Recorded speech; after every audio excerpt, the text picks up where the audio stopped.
INqhema ze-PSL zolitjhumi nesithandathu sezidlale imidlalo yazo elitjhumi nahlanu yomzombe wokuthoma. Zisalelwe ngelitjhumi nahlanu ngaphambi kokuphela kweligi yanonyaka.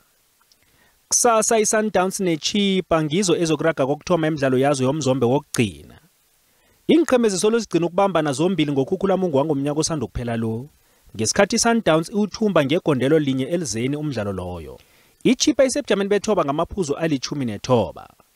Umbanduli wesiqhemesi uMorgan Mamila bonakala zithemba njengombana ayokuqalana nombanduli omkhulu we-IMamelodi Sundowns uRulani Mokwena kunye nababili uSteve Komphela noManqoba Mnqithi.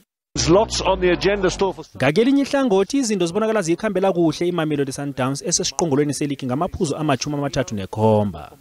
Idlula isiqhema esisebujameni besibili ngamaphuzu alitjhumi wonke. Mhlapha nje ithumbe emidlalo yayo yomine ngokulandelana. Kubala noyangesihlanu iveke epheleleko nayibetha Richards Bay yabhebhula amaphuzu ama-3. Lo mdlalo wakusasa uyokuthoma ngo7:30 ebusuku. Up and running. It's a Namibian assassin.